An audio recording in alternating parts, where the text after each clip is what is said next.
네, 새정치민주연합이 6번째 혁신안을 내놨습니다. 하지만 당 안팎에선 신당 추진에 대한 목소리도 끊이지 않고 있는데요. 새정치민주연합의 박지원 전 원내대표 모시고 현재 야당의 좌표가 이대로 괜찮은 건지 의견 들어보겠습니다. 어서 오십시오. 안녕하세요. 네, 안녕하십니까. 자, 먼저 혁신위원회 혁신안이 벌써 6차까지 나왔습니다. 뭐 벌써 이렇게 계속 이렇게 속도감 있게 내놓고 있는데 전체적으로 혁신위의 혁신안에 대해서 총평 어떻게 보십니까? 글쎄요, 열심히 하고 계시는데 좀 납득 안 되는 점도 있고 또 좋은 점도 있기 때문에 최종적으로 9월에 총망라가 될 때 평가하는 것이 좋다 이렇게 생각합니다. 가장 아무래도 논란이 되는 부분이 이제 5차 혁신안, 이제 권역별 비례대표제 도입과 이제 결과론적일 수는 있지만 의원 정수 증원 그 부분인데 그 부분에 대해서 어떻게 보십니까? 글쎄요, 그 의원 정수는 우리나라가 단원제이고 5천만 인구, 우리 경제 규모로 300명은 조금 적은 것도 사실입니다. 그렇지만은 정치는 무엇보다도 국민들의 동의가 있어야 됩니다. 우리는 학자가 아니에요. 사상가가 아니에요. 그런다고 하면은 지금 현재 국민들이 300명 이상 증원하는 것을 절대 용납하지 않습니다. 그렇다면은 그건 백면세생은 주장할 수 있지만은 현실 정치를 하는 사람들로서 동의할 수 없는 그러한 안을 낸 것은 조금 빠르다.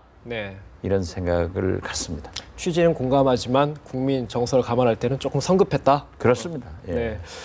이제 그러다 보니 그런 원내대표님 말씀처럼 그런 의견이 좀 있는데 또 반론도 있습니다. 최인호 혁신위원이 이런 글을 올렸어요. 당내에서 침묵의 카르텔이 있다. 즉 이제 의원들이 자기 지역구만 관심 있다 보니까 오히려 국민 여론에 너무 신경을 써서 이런 혁신위의 권역별 비례대표제 안에 대해서 자기 목소리를 못 내고 있다라고 비판했는데 어떻게 보십니까? 그건 혁신위원으로서는 그러한 얘기를 할 수 있지만은 우리 정치인은 선비적 문제의식도 가지고 있어야지만은 현실적 상인 감각이 더 중요하다라고 김대중 대통령께서는 강조를 하셨거든요. 우리 최인호 의원 잘 알고 있습니다. 그래서 저나 문재인 대표는 지난 2월 당대표 경선 때 권역별 비례대표 혹은 석패율제를 주장을 했습니다.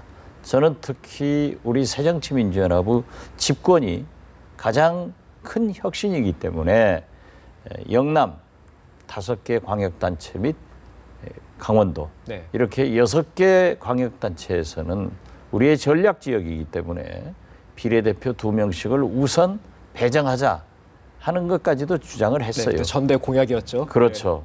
그런데 최인호 혁신위원께서는 당신이 부산에서 얼마나 어려움을 뚫고 정치 활동을 하고 총선에 도전을 하기 때문에 그러한 말씀은 할 수 있지만은 정치인이란 건 어쩔 수 없습니다. 저도 비난 많이 받아요.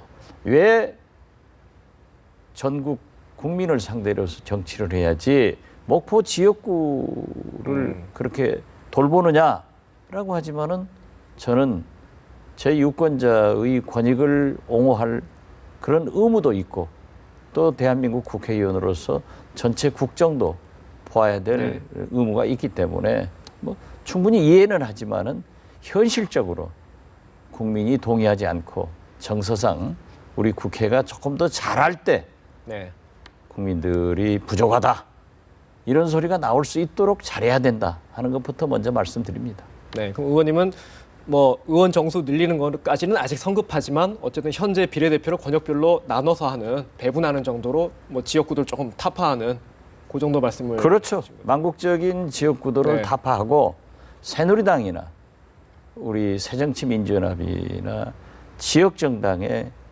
이미지를 탈피하기 위해서는 그러한 법적 제도적 장치가 필요하다. 그래서 저는 다시 한번 권역별 석패율 이런 제도를 찬성합니다. 석패율 제도 같은 경우는 이제 소위 아깝게 떨어진 후보를 당선시켜주는 건데 석패율 제도에 대해서는 새누리당도 어느 정도 긍정적인 것 같은데 그 부분은 좀 현실화 가능성이 있지 않겠습니까? 제가 18대 원내대표도 해봤고 19대 국회에서도 원내대표 2번 해봤잖아요.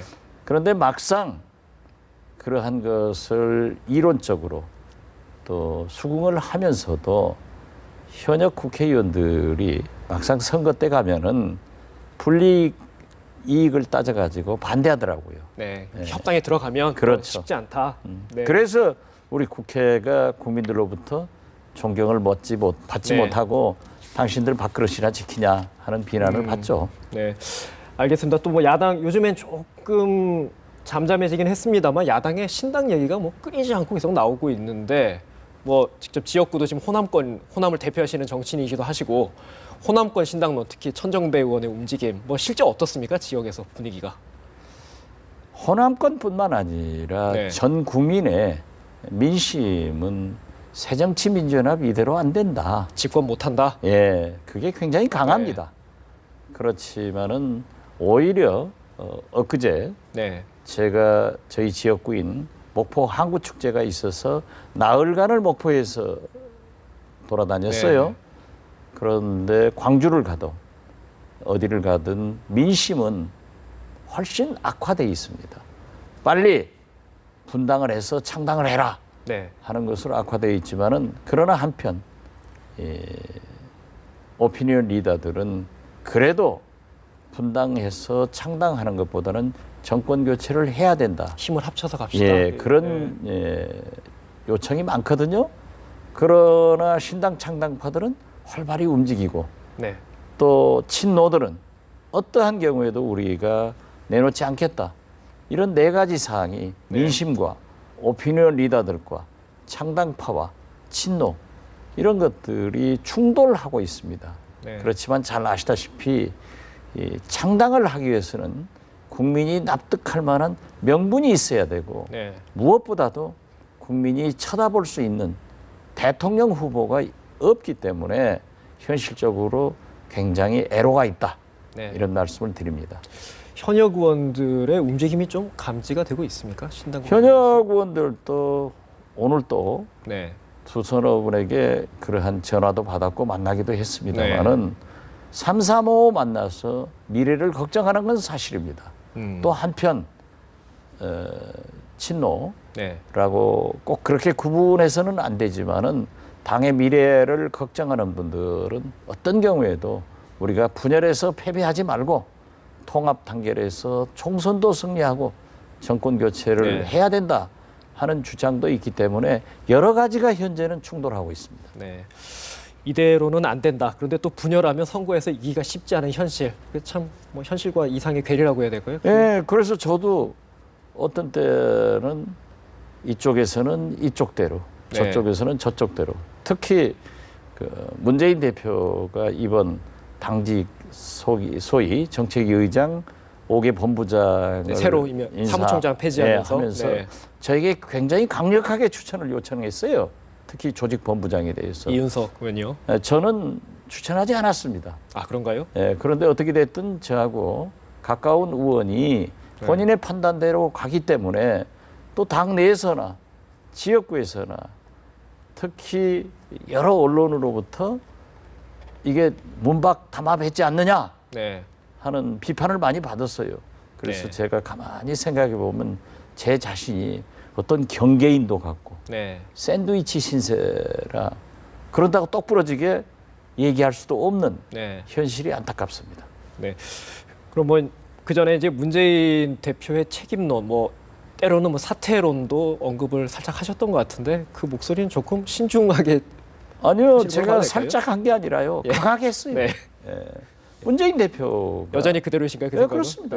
총선에 패배하고 지금 현재 우리 당의 지지도나 문재인 대표의 대통령 후보 지지도가 이렇게 급락하고 있다고 하면은 무엇인가를 보여줘야 된다 하는 것을 요구하고 있지만은 제가 사퇴를 직접 요구한 것은 아닙니다.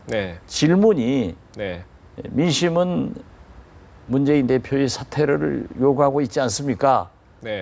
그래서 제가 민심은 그렇습니다. 이렇게 얘기한 것을 기자들은 좀 기사를 재밌게 쓰잖아요. 혼났습니다. 아직 개인 입장 차원에서 공식적으로 뭐 사퇴를 개인 의견 밝히신 건 아니다. 민심은 그렇다. 하는 것이 맞습니다. 새정치연합 지도부 문재인 대표가 호남 민심을 제대로 파악하고 있다고 보십니까? 파악은 하고 계시는 것 같아요. 근데 대응을 제대로 못하고 계신다. 예, 저에게도 네. 어떠한 경우에도 함께 가자. 네. 그리고 많은 노력을 하고 있지만은 호남 민심은 날로 악화되고 있습니다. 네. 미흡하다 그런 말씀이시네요. 네. 네. 조금 이제 화제를 바꿔보서 여쭤보겠습니다. 이제 새정치민주연합 손혜원 홍보위원장이 요즘에 쓴소리를 이어가면서 이제 소위 셀프 디스 뭐 캠페인을 네. 하고 계신데 의원님도 얼마 전에 하셨더라고요. 셀프 디스 하면서 호남해서 죄송하다라고 이렇게 말씀하셨는데 막상 해보시니까 어떻습니까? 글쎄요, 손혜원 홍보위원장이 굉장히 유능하신 분인데 네. 우선 대화를 해보면 역시 재밌더라고요. 네. 그래서 그 셀프 디스 그 얘기를 하면서 문재인 대표가 박지원 대표와 꼭 함께 하고 싶다라고 했기 때문에 한번 얘기를 해서 제가 솔직히 그렇죠. 제가 너무 성장 과정에 정치에 입문해 또 지금 현 정권에서도 우리 호남이 인사, 기업, 예산 이런 게 너무 차별을 받기 때문에 조금 그 호남했다. 나라도 해줘야 될 것 아니냐 그렇게 했지만은 그게 결과적으로 옳은 일인가 이런 것은 자체하고 나도 나라 전국 국가 하는 것으로 해 나가겠다라고 했지만은 그게 잘 안 되더라고요. 왜냐하면 원체 손해 아니에요. 이번 추경 예산에서도 우리만 굉장히 차별받았어요. 이걸 또 저라도 얘기 안 해주면은 누가 하겠어요. 또 우리 호남 현역 의원들은 잘 안 해요. 그래서 제가 합니다. 그렇지만은 가급적 우리나라가 호남이라고 해서 어떤 특정 지역이라고 해서 차별하거나 우대받는 나라가 아니라 모두 공평하고 평등하게 잘 사는 나라를 만들자 하는 마음은 강합니다. 네, 뭐 손혜원 위원장 얘기가 나왔으니까 좀 더 질문을 이어가자면 손 위원장이 최근에 그런 말씀을 하셨어요. 새정치민주연합 당명 좋지 않다 이렇게 좀 뭐 비판적으로 말씀하셨는데 뭐 당장 바꾸라는 뜻은 아니지만 아까 대표님도 그 전당대회 때 민주당으로 바꾸겠다 이런 말씀하지 않으셨습니까? 예. 당명 어떻게 생각하십니까? 글쎄요, 그때 얘기를 했는데 문재인 후보도 찬성을 했어요. 그런데 막상 새정치민주연합으로 통합하는데 큰 몫을 가지고 왔던 안철수 전 대표께서 반대를 해서 그렇다면은 우리의 최대의 혁신은 통합이거든요. 그래서 저도 거둬들였는데요. 사실 보면은 새정치민주연합이라고 써놓고 읽기는 민주당이라고 해요.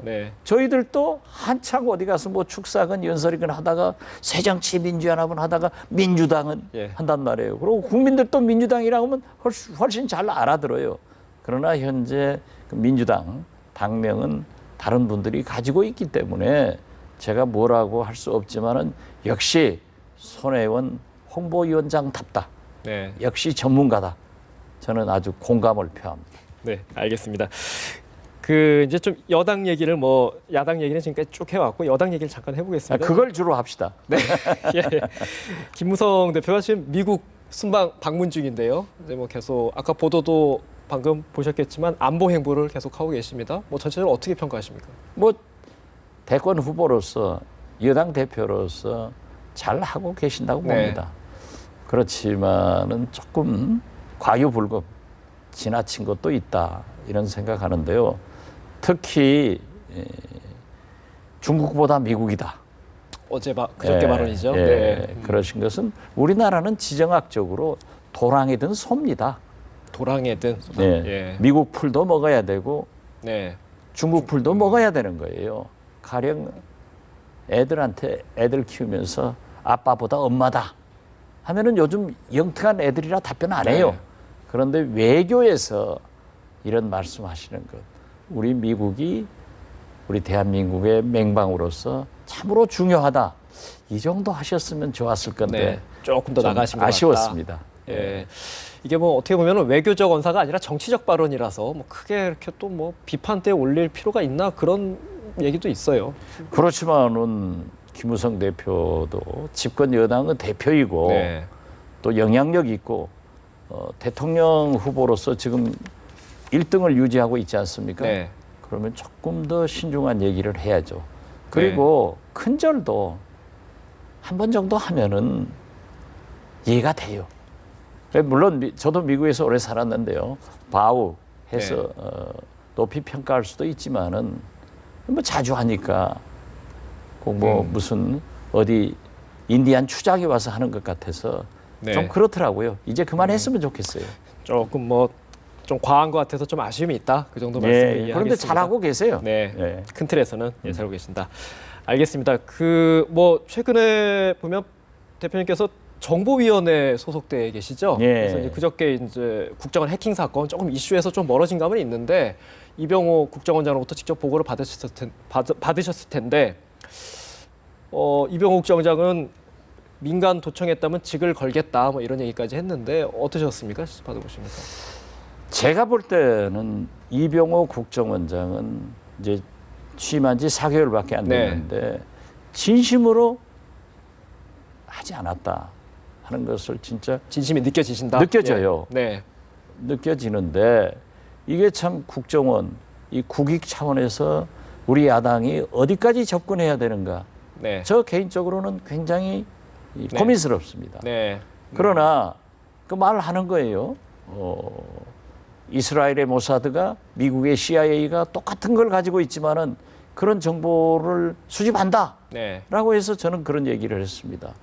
이스라엘 모사드가 미국 CIA가 대통령 선거에 댓글 다느냐 이런 원죄가 있기 때문에 우리가 의심하는 거다 했더니 새누리당 모 의원이 그러더라고요.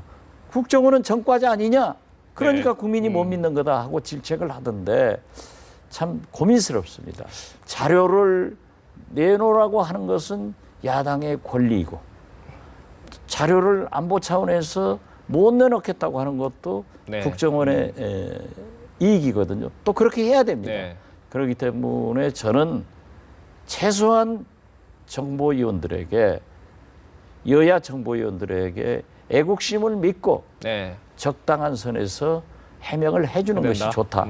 그러나 우리가 끝까지 특히 대공첩보 사항을 완전히 까벌려서 우리 국익이 손상되는 그런 일은 자제해야 된다 이렇게 생각합니다. 그러니까 뭐 여야가 내달 6일에 국정원 전문가 간담회 합의했다는 지금 소식이 들어왔는데 거기서 좀 뭐 추가로 뭐 밝혀지기는 좀 어렵지 않겠나 싶어요. 워낙 전문적인 분야라서. 그것도 이병호 국정원장이 야당 저희들이 추궁을 하니까 그렇다고 하면은 기술적인 문제를 위해서 새정치민주연합에서 추천하는 기술자들과 국정원 기술 관계자들이 만나서 토론을 해봐라.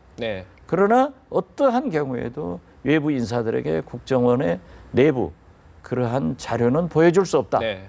이건 생명이 왔다 갔다 하는 거다.